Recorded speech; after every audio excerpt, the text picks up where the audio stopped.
Salut à tous, on se retrouve pour l'épisode 1954 du Zap Image. On commence aujourd'hui en ce mardi 27 septembre avec des anniversaires et tout d'abord, c'est le légendaire joueur italien Francesco Totti fête aujourd'hui ses 46 ans. Ce joueur qui a remporté la Coupe du Monde 2006, n'oubliez pas qu'actuellement c'est toujours le meilleur buteur, le meilleur passeur et le joueur le plus capé de l'histoire de l'AS Roma. Bon anniversaire à Francesco Totti. Il y a aussi l'ancien gardien de l'AS Saint-Etienne Stéphane Ruffier fête aujourd'hui ses 36 ans. On peut voir aussi par exemple que le joueur suisse de Arsenal Granit Xhaka il fête aujourd'hui ses 30 ans, ou l'ancien lyonnais Maxwell Cornet fête aujourd'hui ses 26 ans.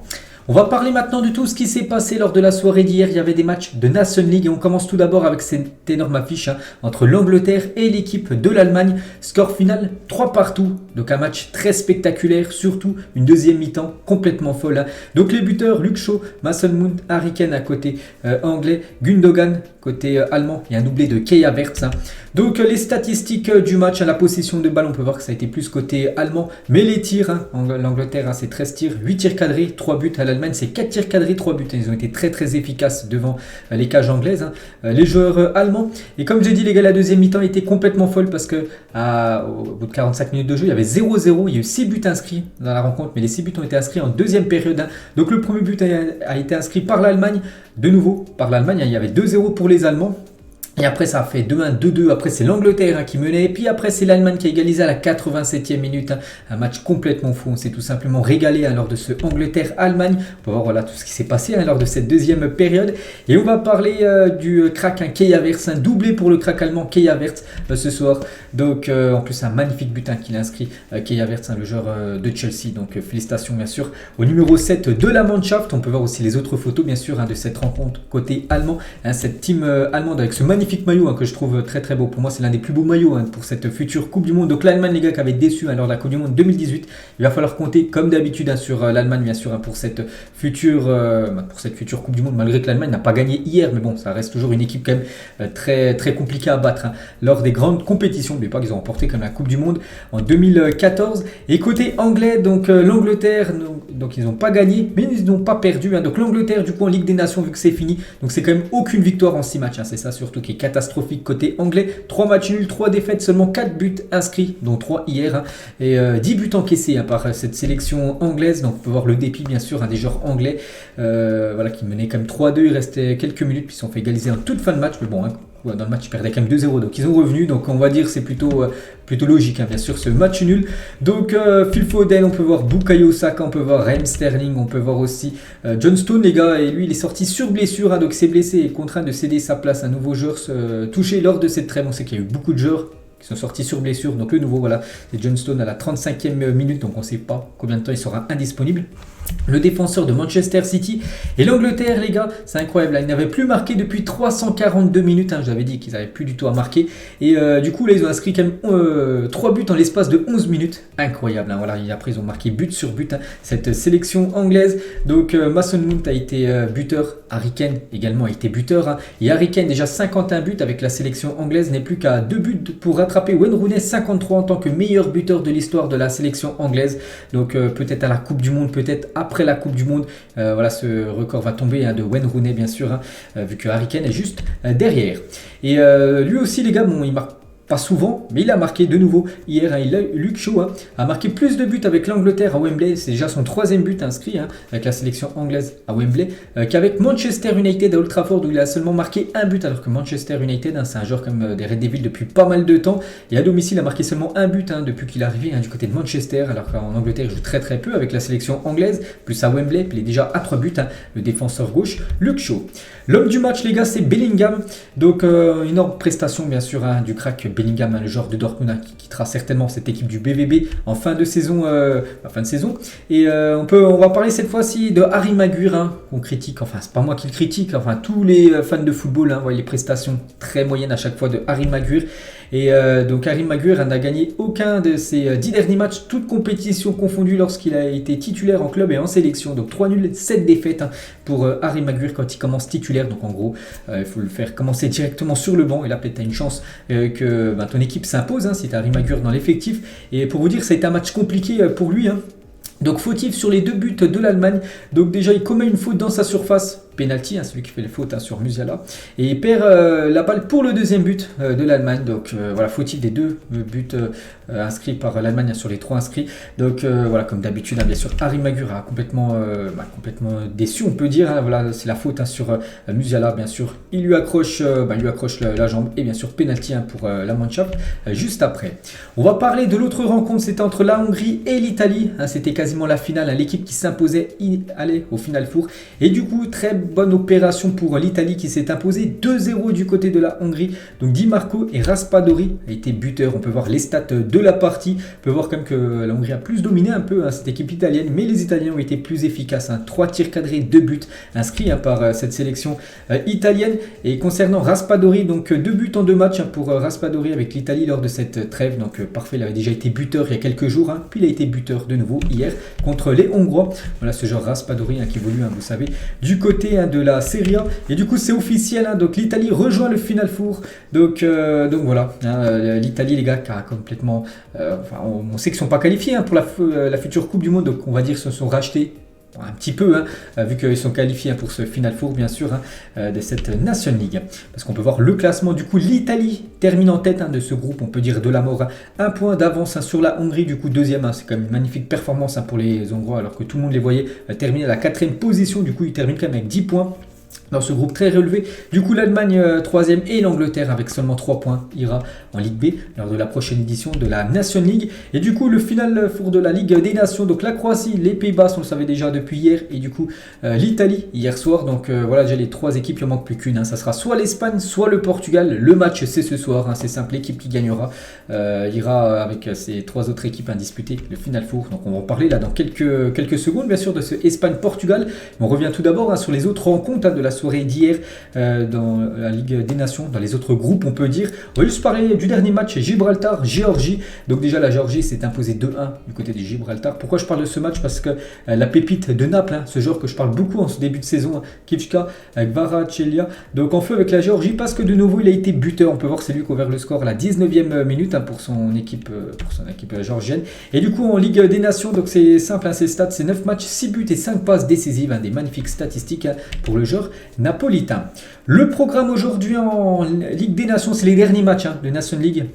Demain, voilà, il n'y a plus de match après, bien sûr, c'est un peu de repos, parce que les joueurs reprennent avec leur club le week-end qui arrive. Donc ce soir, en gros match, bien sûr, Portugal, Espagne et aussi Suisse, République tchèque. On peut voir aussi tous les autres matchs de la Ligue des Nations, la Ligue B. Je sais pas, j'en sais rien, je compifie. Il y a Norvège contre la Serbie, Haaland contre cette équipe serbe qui est très performante en ce début de Ligue des Nations. Enfin, on peut voir, je sais pas, les autres matchs, Albanie, Islande, voilà, le gros programme européen aujourd'hui. Et on va parler bien sûr de ce Portugal-Espagne. Regardez les unes aujourd'hui en Espagne. Donc la une journal Marca, donc examen final, vu que c'est le dernier match. C'est une finale en gros, parce que l'équipe qui s'impose, je dis, finira en tête. La une journal Sport, donc finale au Portugal. La une journal Mundo Deportivo, le grand défi bien sûr pour les joueurs espagnols. Surtout on peut voir Pedri et Gavi, parce que Mundo Deportivo c'est plus un journal basé sur le FC Barcelone. Donc voilà, ces 2 joueurs-là pourraient peut-être commencer titulaires ce soir contre le Portugal. Et la une journal AS, c'est une finale et on sera à la hauteur. Donc c'est vrai que tous les journaux espagnols reviennent bien sûr sur ce gros match entre les 2 voisins, l'Espagne et le Portugal. Et côté Portugal, donc Abola qui est le gros journal sportif du côté du Portugal. Donc la une aujourd'hui, moins de Ronaldo, plus de Portugal. Donc c'est vrai que Ronaldo, lors des derniers matchs avec la sélection, il n'arrive plus trop à marquer, il est plus trop bon. Donc voilà, moins de Ronaldo, plus de Portugal, plus de football, voilà, qu'il soit plus décisif, Cristiano Ronaldo. Donc Abola indique aujourd'hui que CR7 a perdu de son influence au sein de la sélection. Volume de jeu réduit, pourcentage de buts réduit de moitié. Comme j'ai dit, il a maintenant du mal à marquer CR7. Donc CR7 devrait quand même démarrer titulaire ce soir face à l'Espagne. Parce que regardez les compos probables. Voilà pour cette rencontre. Donc côté portugais, donc Ronaldo devrait commencer en numéro 9, on va dire, avec Bernardo Silva, Diogo Jota, c'est côté Fernandez, ou même je sais pas, Nuno Mendes, le parisien, devrait commencer titulaire. Et côté Espagne, donc Morata, Sarabia, Ferran Torres devraient être titulaires en attaque, Pedri, Koke, Rodri, ou je sais pas, tiens, Eric Garcia ou même Carvajal devrait commencer titulaire ce gros match ce soir entre le Portugal et la sélection espagnole. Et pour revenir les gars sur Cristiano Ronaldo, donc une photo de l'entraînement hier, on peut voir bien sûr qu'il a un œil au beurre noir par rapport au choc qu'il avait eu avec le gardien tchèque il y a quelques jours. Le Portugal s'est imposé 4-0 et toujours avec CR7 les gars, donc il va jouer la Coupe du Monde, ce qu'on espère bien sûr qu'il ne soit pas blessé. Donc en cas de but cet hiver au mondial, un CR7 deviendra le premier joueur à marquer lors de 5 Coupes du Monde. Incroyable, jamais c'est arrivé dans l'histoire des Coupes du Monde. Donc il a déjà marqué dans 4 Coupes du Monde différentes, Cristiano Ronaldo. Donc voilà, s'il est buteur au Qatar, ça sera un nouveau record pour lui. On peut voir aussi tous les matchs amicaux, car aujourd'hui il y a beaucoup de football, des matchs amicaux. Donc là c'est dès 13h, par exemple la Corée du Sud contre le Cameroun, là dans quelques minutes. Je sais pas, il y a qui, je regarde rapidement, Iran-Sénégal, voilà, tiens à 16h30. Il y a par exemple le Qatar contre le Chili ce soir à 19h.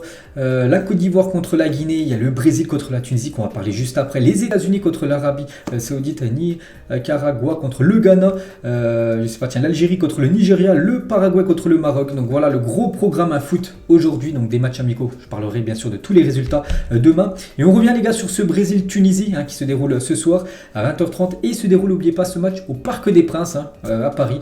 Donc le stade sera guichet fermé, ce soir il n'y a plus de place en vente, peut-être vous pouvez en trouver, j'en sais rien, en marché noir, mais voilà, disponible à la billetterie, il n'y a plus rien les gars. Voilà pour ce Brésil-Tunisie ce soir à 20h30. On peut voir quelques photos de la sélection brésilienne. C'était hier du côté de Charletti, donc c'est un stade dans la banlieue de Paris tout simplement, vu que la sélection brésilienne est à Paris. Donc pourquoi ils jouent à Paris, enfin ce match est joué à Paris, ça évite tout simplement que la sélection brésilienne, enfin les joueurs fassent des longs déplacements, aller jouer en Amérique du Sud et revenir en Europe bien sûr. Donc c'est pour ça que les deux matchs ont été contre le Ghana et contre la Tunisie sont joués au Havre et du coup à Paris ce soir. Donc voilà quelques photos bien sûr de la sélection brésilienne. Et Vini Junior sur ses réseaux sociaux, donc Neymar, Vini, un rêve devenu réalité, mon idole, parce que voilà Vini quand il était plus jeune, même s'il est encore très jeune, mais bon c'est un grand fan bien sûr de Neymar et maintenant les deux évoluent ensemble du côté de la Seleção. Et Ricardo Kaká, un ancien joueur de la sélection brésilienne, Neymar va être le leader du Brésil au Qatar 2022, mais il est très important qu'il ait des joueurs comme Vini à ses côtés. Lors de la Coupe du Monde 2018, Neymar était le protagoniste absolu, mais maintenant nous avons Vini, Rafinha, Richarlison, Anthony, c'est qu'il y a plein d'autres joueurs qui peuvent prendre ce rôle de Neymar. Donc déjà Neymar sera le leader, mais voilà il faut quand même des bons joueurs autour de lui. C'est que cette sélection brésilienne, enfin cet effectif est quand même très impressionnant. Et toujours avec le Brésil, saviez-vous, le Brésil est la seule équipe à avoir participé à toutes les éditions de la Coupe du Monde. Il y a eu 22 Coupes du Monde, donc le Brésil a participé à toutes les Coupes du Monde pour 5 victoires finales. On peut voir aussi le programme les gars dans la nuit prochaine de mardi à mercredi. Donc là c'est le matin en gros, on va parler juste de l'Argentine qui va jouer contre la Jamaïque à 2h du matin. Et petite info concernant Léo Messi, donc victime d'un rhume, Lionel Messi est incertain pour le dernier match de l'Argentine face à la Jamaïque. Donc quand je fais la vidéo, je ne sais pas, il pourrait être forfait, bon il pourrait aussi commencer titulaire parce que c'est un rhume, il peut peut-être jouer, mais bon voilà, il joue dans la nuit prochaine là. Léo Messi, on parlera du résultat bien sûr, de l'Albi Céleste demain. Et toujours avec l'Argentine, donc ils sont plus qu'à 4 matchs, n'oubliez pas de battre le record de l'Italie de 37 matchs sans défaite. Voilà tous les matchs de l'Argentine, par exemple le dernier là contre Honduras tout en bas à droite, c'est un W win. Donc voilà, aucune défaite. Donc voilà, l'Argentine quand même très impressionnante depuis pas mal de mois. Et toujours avec l'Argentine, on va parler de Paulo Dybala, était de retour à l'entraînement avec l'Argentine donc hier. Donc la Joya pourrait jouer quelques minutes face à la Jamaïque dans la nuit de mardi à mercredi. Voilà une petite info concernant le joueur de l'AS Roma. On va parler, on revient en France et on va parler de la une journal L'équipe aujourd'hui, terrain glissant. La une journal L'équipe de ce mardi 27 septembre. Donc ça parle de Deschamps, donc à moins de 2 mois de l'annonce de sa liste pour le mondial. Deschamps doit faire face à pas mal d'inquiétudes, en gros notamment l'état de forme bien sûr de son équipe et le système de jeu des Bleus voilà, par rapport au dernier match qui a été très, très décevant bien sûr avec cette défaite au Danemark. Et c'est que l'équipe de France revient par rapport au bilan de cette National League. 6 matchs, seulement une victoire, c'était contre l'Autriche, qui était très faible en plus il y a quelques jours. 2 matchs nuls et 3 défaites, donc voilà, c'est pas du tout bon pour l'équipe de France. Prépare pas bien du tout cette future Coupe du Monde. Et Deschamps les gars par rapport à cette Coupe du Monde, donc la prochaine grosse date, donc en gros c'est la liste. Donc Deschamps annoncera sa liste des convoqués pour la Coupe du Monde, ça sera le 9 novembre prochain en direct à la télé. Ça sera certainement comme ça va été pour l'Euro à 20h sur le journal de TF1. Voilà, il donnera sa liste bien sûr des tous les joueurs convoqués. Je crois qu'il y en a 26, avant c'était 23 joueurs, maintenant il y a une nouvelle règle, c'est 26 joueurs convoqués par chaque sélection. Donc voilà, ce sera le 9 novembre prochain qu'on connaîtra bien sûr les joueurs convoqués pour cette Coupe du Monde. Et du coup, n'oubliez pas le programme de l'équipe de France lors de la Coupe du Monde. France-Australie, ça sera le premier match pour les Bleus. Ça sera à 20h heure française le 22 novembre. Le 26 novembre, France-Danemark, on les retrouve, c'est danois, à 17h heure française. Et le 30 novembre à 16h, Tunisie-France. Enfin, ça se joue pas en Tunisie, mais bon, voilà, ça sera au Qatar. Mais voilà, ça sera le troisième match des Bleus, en espérant déjà que la France soit qualifiée voilà, avant d'affronter bien sûr les Tunisiens lors de la troisième journée. Chouamini les gars, après la défaite des Bleus face au Danemark, aujourd'hui c'est sûr qu'on n'a pas été bon, mais je suis sûr que l'équipe de France sera meilleure à la Coupe du Monde. Il faut regarder ce qu'on a fait individuellement et collectivement et rectifier le tir. Donc il n'a pas tort, il avoue que l'équipe de France n'a pas été bonne. On a pu le voir bien sûr à la télé. Il sait que bien sûr l'équipe de France doit encore beaucoup travailler pour être encore meilleure. Griezmann, les gars, il a dit peu importe les joueurs, c'est la mentalité, il faut gagner les duels devant. On a été un peu timide, ça nous fait du bien avant la Coupe du Monde bien sûr de se remettre certainement en question, parce que là voilà, comme ils ont joué là contre le Danemark la deuxième période, tout ça, donc l'équipe de France n'ira pas loin du tout lors de cette Coupe du Monde. Donc j'espère que ça va faire un électrochoc, et surtout j'espère que les joueurs blessés actuellement vont revenir, parce que c'est quand même des cadres du côté des Bleus. Kamavinga, il a dit la France est le pays qui m'a accueilli quand j'étais très jeune. Je vis en France depuis que je suis petit, j'ai la culture de la France et son éducation. C'est normal pour moi de jouer pour la France, pour lui rendre ce qu'elle m'a donné. Voilà ce qu'a pu dire Eduardo Camavinga. Bruno Genesio les gars sur l'équipe de France, donc l'entraîneur rennais, il a dit je me sens capable de prendre la sélection, peut-être dans le futur, mais aujourd'hui l'équipe de France est l'une des plus grosses nations au monde. On sait que tout ce que ça demande d'autres arguments que simplement s'en sentir capable, mais voilà, vraiment si un jour je sais pas, le président de la FFF, donc Noël Le Graët actuellement, peut-être sera plus dans le futur, mais propose à Bruno Genesio de prendre les rênes des Bleus. Lui il se dit qu'il se sentirait capable bien sûr de prendre ce rôle. On va parler toujours de l'équipe de France, mais l'équipe de France Espoir y jouait hier un match contre l'équipe belge. Score final 2-2, l'équipe de France était à chaque fois menée, la Belgique menait 1-0, 1-1, ensuite 2-1, après 2-2. Donc on va juste parler de Ryan Cherki, les gars, il était bon, donc il est rentré à la mi-temps, il a délivré 2 passes D, Ryan Cherki. Tout d'abord, première passe D pour Tanguy Kouassi, un premier match et premier but pour Tanguy Kouassi, 20 ans avec les espoirs français, donc félicitations à l'ancien parisien. Et l'autre buteur, c'est l'attaquant montpellierin, c'est Elie Wailega qui a inscrit le but égalisateur à la 77e minute, également sur une passe décisive de Ryan Cherki, les gars. Voilà, donc au vu de sa forme actuelle, on espère le voir un peu plus jouer avec Lyon. Et c'est vrai qu'il est en conférence de presse à la fin du match, Ryan Cherki. Et il a dit sur son temps de jeu à Lyon, je me dis que mon heure viendra à un moment ou à un autre. Je suis patient, même si l'impatience commence à se faire ressentir. C'est vrai que avant, on en parlait quand il avait 16 ans, c'était normal qu'il était souvent sur le banc. Maintenant, je crois qu'il a 19 ans, Ryan Cherki, et il peut jouer beaucoup plus du côté de Lyon. C'est dommage que les coachs ne le font pas assez jouer, parce que là, par exemple, regardez, il a joué la deuxième mi-temps, il a été doublement décisif hier, et je pense qu'il peut quasiment avoir une place de titulaire du côté de Lyon. Et bien sûr, il dit qu'il commence à être impatient, bien sûr, il veut jouer plus du côté de son club formateur, Ryan Cherki.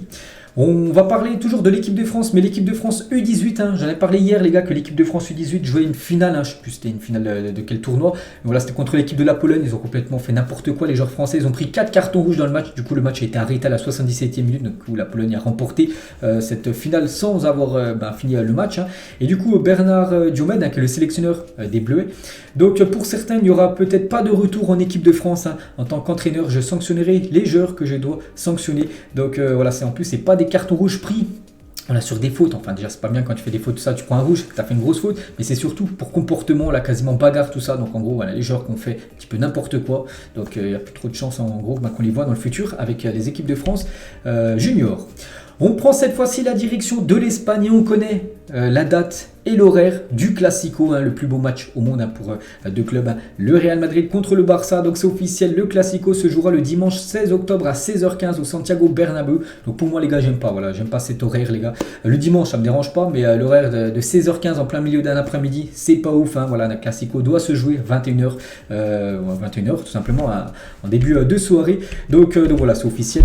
Donc le premier acte se déroulera du côté du stade du Real Madrid. Réservez votre 16 octobre. Donc Real Barça 16h15 à 17h30 les gars, il y aura Liverpool Manchester City, et à 20h45 le soir il y aura le Paris Saint-Germain contre l'Olympique de Marseille. Énorme journée du dimanche 16 octobre. Toujours, on revient sur le FC Barcelone et j'avais dit il y a quelques jours que Ronald Araujo était sorti après 5 minutes de jeu avec son équipe de l'Uruguay. Et du coup, c'est quand même grave parce qu'officiel, Ronald Araujo sera opéré ce mercredi suite à sa blessure. Le défenseur du FC Barcelone devrait manquer la Coupe du Monde. Donc ça, c'est une catastrophe déjà pour le joueur parce qu'il devrait être indisponible avec l'Uruguay pour cette future Coupe du Monde. C'est aussi une très mauvaise nouvelle pour le FC Barcelone parce que le Barça ne savait pas. Il pensait que c'était peut-être quelques jours d'absence et du coup, voilà, s'il se fait opérer, ça pourrait monter jusqu'à 3 mois d'indisponibilité pour Araujo. On peut voir le communiqué officiel du FC Barcelone. Donc Araujo subira une intervention chirurgicale mercredi afin de soigner son avulsion du tendon de l'adducteur de la cuisse droite. Le docteur Las, sous la supervision. Bon, bref, après voilà, c'est la personne qui va l'opérer. Donc gros coup dur, bien sûr.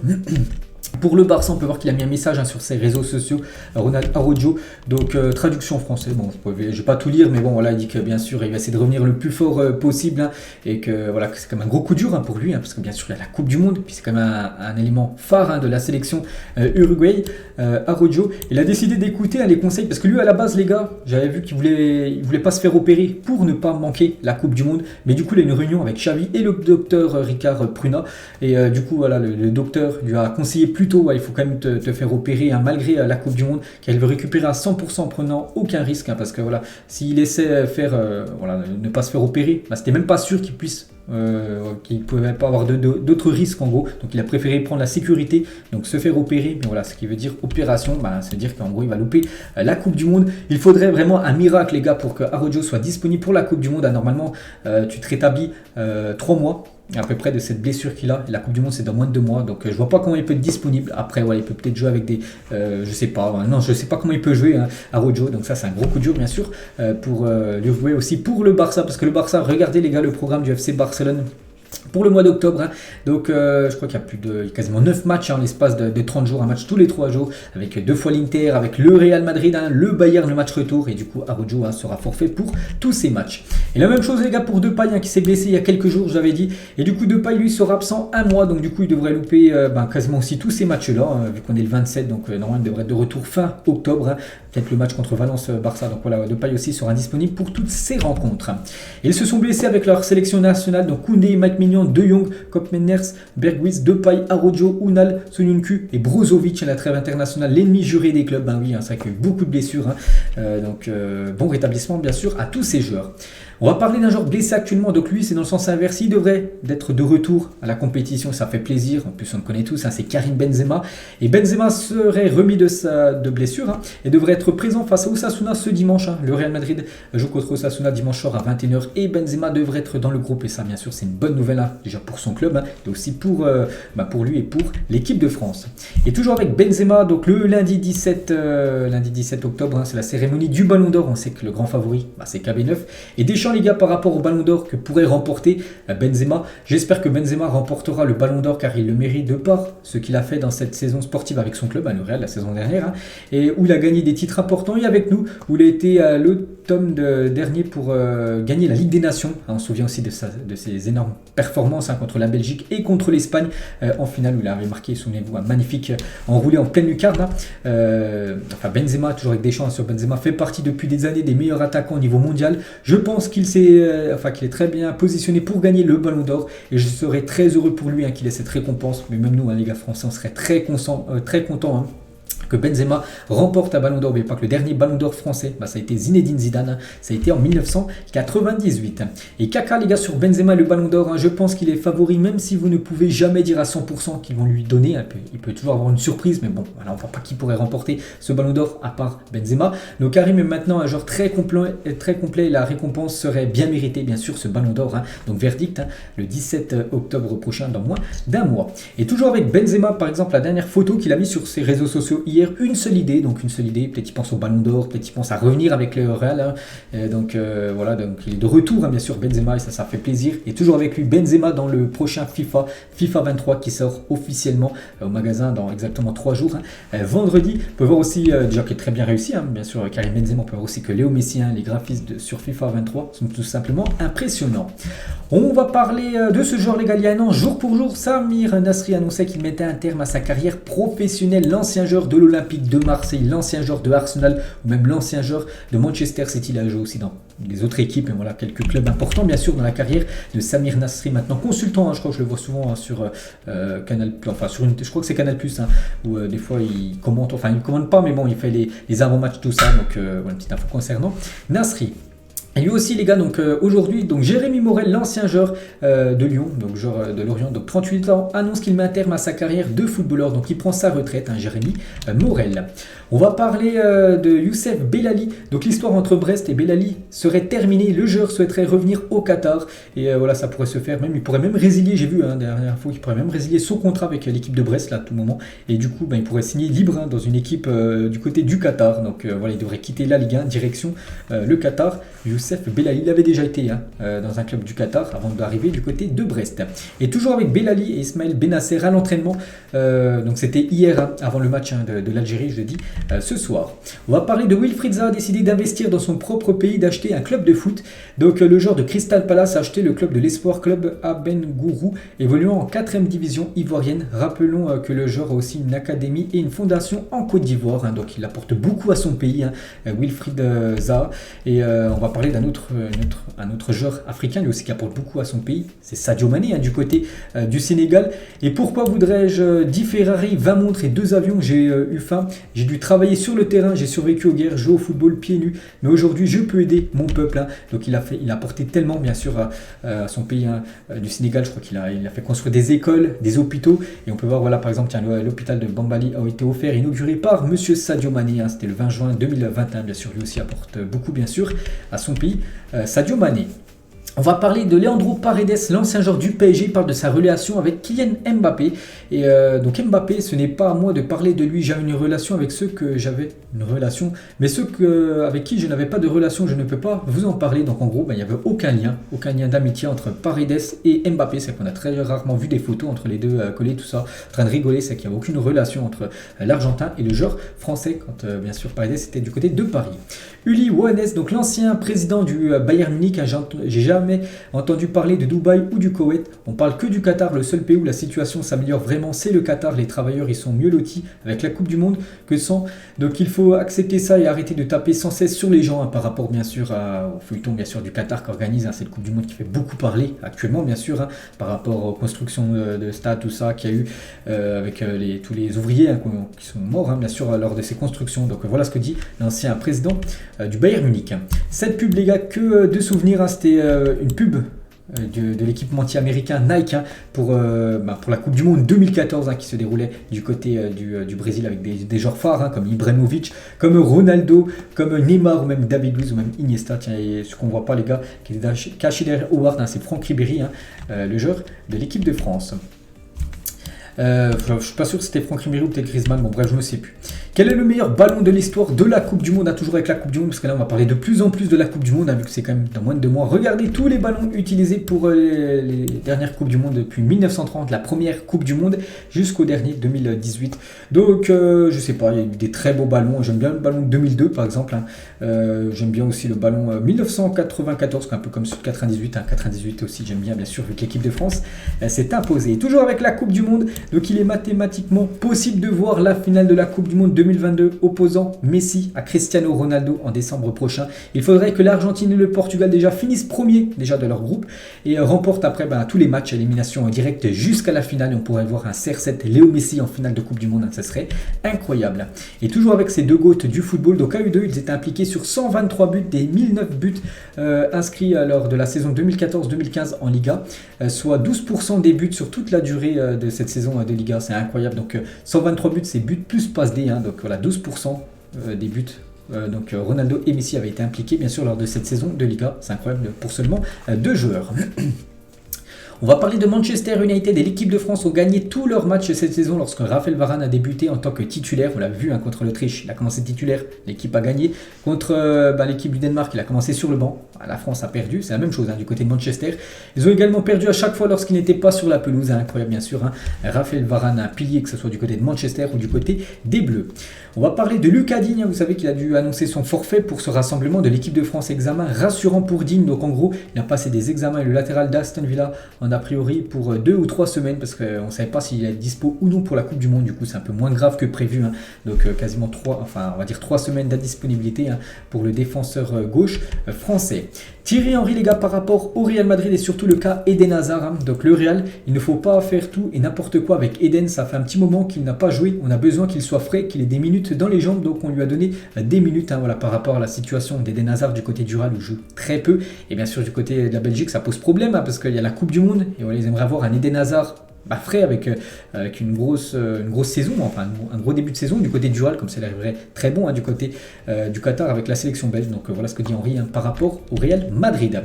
Guillermo Ochoa disputera sa 5e Coupe du Monde avec le Mexique. C'est le premier Mexicain à être déjà nommé pour un ballon d'or, dans une liste du ballon d'or, les 30 meilleurs joueurs. Meilleur joueur mexicain des dernières Coupes du Monde, gardien le plus capé de l'histoire du Mexique, une légende de son pays, bien sûr, le gardien Ochoa. Eric Cantona l'a dit, j'ai rencontré Ed Woodward à plusieurs reprises, mais ils n'ont jamais accepté que je devienne président du football de Manchester United. Je pense toujours que moi ou quelqu'un d'autre serait nécessaire à ce poste pour remettre Manchester United tout simplement sur de bons rails. On va parler du PSG qui serait prêt à proposer 30 millions d'euros pour recruter Milan Skriniar lors du mercato hivernal. N'oubliez pas que le PSG le voulait absolument l'été dernier, du coup ça s'est pas fait parce que en gros l'Inter ne voulait pas le lâcher. Et du coup le PSG pourrait revenir à la charge dès janvier prochain, dès la prochaine fenêtre de mercato. Les discussions entre l'Inter et son joueur pour une prolongation sont actuellement au point mort. C'est pour ça que le PSG pourrait proposer 30 millions à l'Inter. L'Astra Giurgiu, ancien bourreau de Lyon en Europa League en 2014, vient de se faire gifler 19-0 en Détroit, Roumanie. Donc voilà une info concernant un score complètement fou. En plus, ils ont perdu 19-0 contre une 3e division en Roumanie. Incroyable résultat. On va parler de Ronaldo R9. Donc entre 94 et 99, donc en l'espace de 5 ans, Ronaldo a marqué 115 buts en 134 matchs avant sa première blessure au genou. Il a été beaucoup après blessé au genou. R9, c'était entre ses 17 et ses 22 ans lorsqu'il évolue en Eredivisie, en Liga et en Serie A. Il a affronté quand même des très grands défenseurs et il y avait quand même ces magnifiques statistiques bien sûr. Ronaldo R9, voilà une petite photo. Quand il était à l'époque du côté de l'Inter Milan. Abdou Diallo, les gars, à propos de son départ du Paris Saint-Germain, je sentais que j'arrivais au bout de quelque chose et que je ne comptais pas rester au club pour ne servir à rien. En fait, j'avais envie d'être important dans un projet. C'est pour ça qu'il a pris la décision de quitter le PSG pour rejoindre l'équipe allemande du RB Leipzig. Le jour où Marco Verratti avait croisé Thomas Tuchel, c'est incroyable, en boîte de nuit dans le plus grand des hasards. Donc en 2018, Verratti avait été surpris par son entraîneur en boîte de nuit et ce, à quelques jours d'un choc PSG-Liverpool de la plus grande importance. Donc tous deux choqués de se retrouver l'un en face de l'autre. Les deux hommes ont alors échangé quelques mots. Donc Thomas Tuchel a dit: ce n'est pas sérieux Marco, je te remplace pour te reposer parce qu'il y a Liverpool mercredi. Et Verratti a dit: oh ça va, j'allais partir, mais toi non plus, ce n'est pas sérieux, tu es le coach, tu dois montrer l'exemple. Donc voilà. Et quelques jours plus tard, lors de ce fameux PSG-Liverpool, le Paris Saint-Germain s'est imposé 2-1 contre les Rennes. Verratti avait été titulaire et il avait livré une excellente prestation. Donc voilà une petite anecdote complètement folle sur le PSG. Toujours avec Paris, on va parler de Carlos Soler, joueur du Paris Saint-Germain.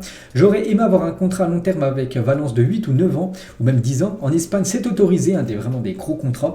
On ne me l'a pas proposé, je n'ai rien à le reprocher non plus, c'est leur décision, parce que lui, vraiment, il voulait prolonger, on signé du côté du PSG. Du coup, Valence ne lui a pas proposé, c'est pour ça qu'il a pris la direction de Paris. J'ai cherché un contrat à long terme à Valence, un projet sportif ambitieux pour jouer la Champions League et des conditions économiques. Je suis footballeur et j'en vis aussi. Et pendant cette année et demie de discussion, plus ou moins, ces conditions n'ont pas été remplies. C'est pour ça qu'il a pris la décision de prendre l'option, on va dire PSG, qui est une très bonne option pour lui.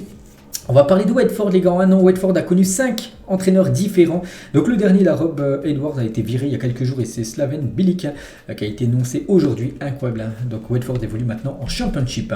Luca Toni l'a dit, Vlahovic est le joueur qui est certainement le plus affecté par le moment néfaste que traverse la Juventus. Pour autant, même dans les moments difficiles, un joueur important devrait être capable de faire le nécessaire. Lui ne l'est pas encore. Donc faire le nécessaire en gros sur les matchs, essayer de faire gagner bien sûr son équipe. Oussema Aouar aurait déjà signé un pré-contrat et acheté une maison en Espagne pour jouer au Betis Séville, hein, d'après Canal sur Radio. Et c'est vrai qu'il fait la une, par exemple, aujourd'hui, un journal Estadio Deportivo, qui est un journal spécialisé, on va dire, du côté de Séville. Donc Aouar, nous le sait Aouar. Donc en gros, que Aouar pourrait tout simplement signer très prochainement, peut-être cet hiver, hein, du côté du Betis Séville. Football Manager 2023, regardez la maquette avec le youtubeur Speed, hein, qui a joué, j'en ai parlé il y a quelques jours, enfin c'était hier, j'avais parlé que ce week-end il avait joué un match de charité, donc voilà cette petite photo, on va dire montage, une photo cette fois-ci de Salah les gars, avec l'Égypte en mode musculation bien sûr, hein, pour le joueur égyptien. Paulo Dybala lors de sa présentation du côté de l'AS Roma, il y avait une énorme foule bien sûr, hein, pour la Joya, hein, qui signait, hein, du côté de Rome. Ramos, Nacho et Navas hier soir, on a une photo, hein, des trois anciens madrilènes, donc maintenant il n'y en a plus qu'un, hein, c'est Nacho qui joue encore au Real, et Keylor Navas et Sergio Ramos étaient hier en Espagne, hein, ils ont fait une petite photo avec des copains à eux.